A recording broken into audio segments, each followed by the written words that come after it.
Quando o Fernando Henrique assumiu, a dívida, somando a interna com a externa, dava uns 200 bilhões de reais. Fernando Henrique pagou 2 trilhões e ainda privatizou 70% do parque brasileiro. Lula pagou 4,7 trilhões e também continuou privatizando. Não dá para entender. Uma dívida de 200 bilhões. Em 16 anos, pagamos 6,8 trilhões.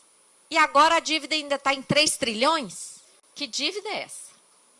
Como é que chegamos a esse ponto? Essas informações que agora eu vou falar decorrem de um acesso a dados que nós tivemos por ocasião da CPI da dívida, realizada na Câmara dos Deputados em 2009, terminou em maio de 2010.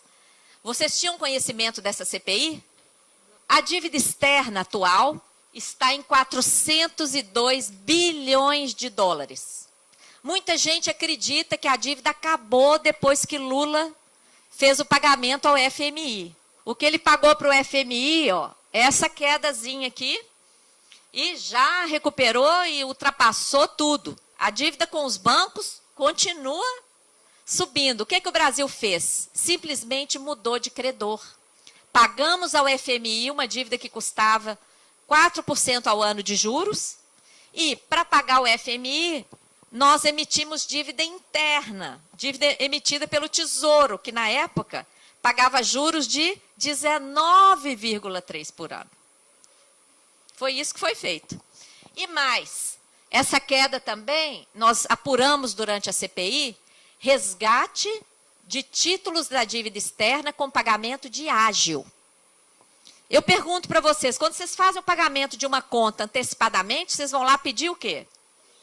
Desconto. Pois desde 2004 o Brasil está fazendo resgate, desde 2005, resgate antecipado com pagamento de ágio que chegou, sabe a quanto? 70% do valor nominal. Na época da CPI, isso foi questionado. E qual a resposta? Hoje, a dívida pública é administrada pelo tal do benchmark. Sabe o que é isso? Marcação de mercado. A marcação de mercado tem lá, um dos itens, é a expectativa do credor. O título da dívida externa era em dólar, o dólar caiu, para cumprir o benchmark e a expectativa do credor, o Brasil pagou a diferença em ágio, que tal? A dívida externa atual começa na época da ditadura, muita gente gosta de falar que foi o Juscelino que quebrou o Brasil, não foi não. Em 70, a dívida externa era quase nula. Teve um forte endividamento na ditadura militar, nos anos 70. Essa dívida que todo mundo falava que era a dívida do milagre econômico, das grandes hidrelétricas, siderúrgicas e tal. Não, no início da década de 70, 75% da dívida externa era privada. Era dívida de bancos e de multinacionais instaladas no país. Os próprios bancos credores elevaram as taxas de juros de 5% a mais de 20% ao ano. Provocaram uma crise. Foi assim que o FMI entrou no Brasil. Uma crise provocada pelos próprios bancos que antes haviam seduzido o país a assumir empréstimos. Tá? Na década de 80, essas dívidas, tanto do setor público como do setor privado, foram transferidas para o Banco Central do Brasil. Vocês sabiam disso? Nós tivemos acesso a esses acordos na CPI. Isso significou uma estatização de dívidas privadas. Essa crise, toda essa transferência de dívidas para o setor público, amarrou o nosso país. Há uma suspeita de que essa dívida externa tenha prescrito em 92. Há dados que nós começamos a investigar que os próprios bancos internacionais tinham dado baixa nos seus balanços. Uma comissão, na época, quem participava dessa comissão, Armínio Fraga, que lá na frente virou presidente do Banco Central, Murilo Portugal, que lá na frente virou secretário do Tesouro, depois virou diretor do FMI, agora é presidente da FEBRABAN, e participava Pedro Malan, que depois foi ministro da Fazenda. Armínio Fraga, Pedro Malan, Murilo Portugal, e hoje está no Banco Mundial. E uma equipe de várias pessoas, mas esses 3 eram os principais, fizeram uma negociação e transformaram toda essa dívida nos tais bônus Brady. Vocês já ouviram falar dos bônus Brady?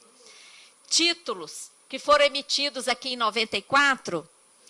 Essa emissão foi feita em Luxemburgo, porque eram papéis que não respeitavam aquelas normas que vinham vigentes desde a crise de 29, toda aquela normatização que foi feita.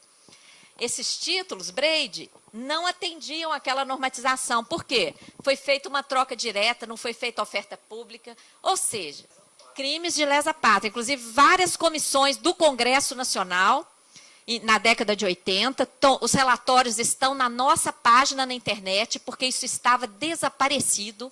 E a chamada dívida interna? A dívida interna não é interna, né? Porque quem compra os títulos, inclusive, são bancos estrangeiros.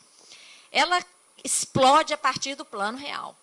A contrapartida dela são mecanismos meramente financeiros, é juros sobre juros, sem contrapartida real.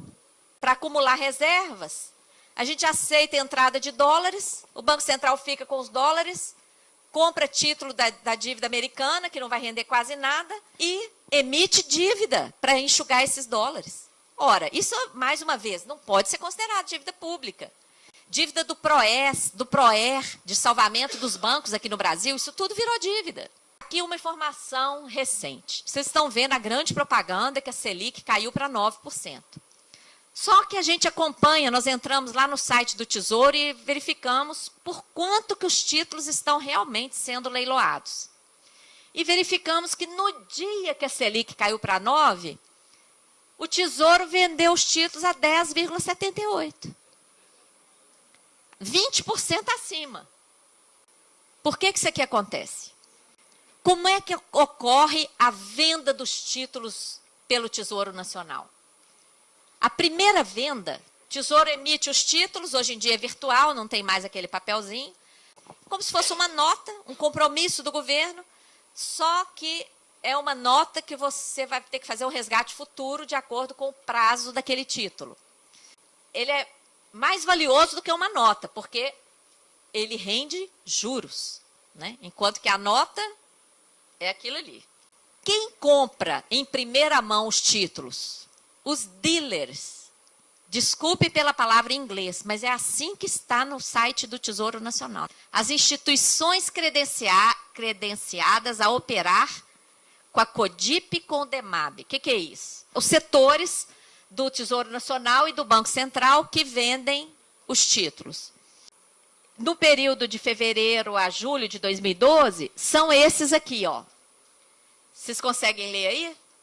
Bradesco, BTG, Citibank, Morgan. Para que não haja nenhum atrito entre eles, eles combinam antes. Quais as séries que você vai comprar? Então, é tudo divididinho. Então, dependendo da série, alguns bancos que estão lá cruzam os braços. Aí o Tesouro faz o lançamento oferecendo taxa de juros de 9%.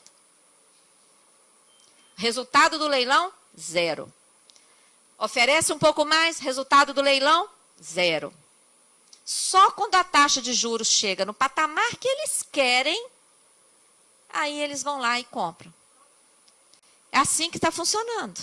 Agora, olha que interessante. Qual foi a grande propaganda do Plano Real, inclusive, que justificou aquelas medidas que levaram a quebra de indústrias aqui no Brasil e tudo mais, porque não podia reajustar preço. O que era? Não tem inflação, não pode reajustar, certo? Mas a dívida continuou com o privilégio de reajuste, olha aqui, reajuste com base no IGPM, daquele índice lá fictício, porque é expectativa de inflação. Só de juros nós estamos pagando 1 bi por dia. Por que tem todo esse ataque contra a Previdência? Todos os dias a grande mídia repete naquela retórica, né, que tem déficit. Né? Nós sabemos que não existe, mas a imprensa, grande mídia, todo dia rombo, déficit da Previdência. Por que eles fazem isso? Porque a Previdência ainda tem 22%, porque atende a 80 milhões de brasileiros. Então, onde ainda tem recurso para absorver? Aqui. Então, ataques na Previdência. Evidenciar que o verdadeiro rombo das contas públicas não é a Previdência, não é o servidor, é a dívida. Uma dívida que nunca foi auditada. O Equador deu uma lição de soberania ao mundo. Em 2007, o presidente do Equador criou uma comissão para fazer a auditoria da dívida, oficial, a partir de um decreto presidencial. Eu tive a honra de ser nomeada nesse decreto. Fui uma das estrangeiras que ajudou nesse processo lá. A partir do nosso relatório, ele submeteu o nosso trabalho a crivo jurídico, teve o respaldo. Ele, então, em 2009, fez uma proposta soberana de reconhecer no máximo 30% do valor daqueles títulos. Eram esses dois tipos de títulos aqui, ó, bônus 2012 e 2030. Qual o resultado? 95% dos detentores aceitaram a proposta. Ninguém entrou na justiça contra o Equador. Isso aqui significou anulação de 70% dessa dívida. E um alívio de 7,7 bilhões de dólares para o Equador, que os recursos estão sendo aplicados em saúde e educação. Essa atitude demonstrou que é possível. Ano passado, nós estávamos no seminário no Equador, o presidente nos chamou no palácio para fazer uma reunião, para nos agradecer pessoalmente. E disse, olha, graças ao trabalho, no Equador não tem hoje uma cidade em que não tenha um hospital ou uma escola em construção ou reforma. Rafael Correia.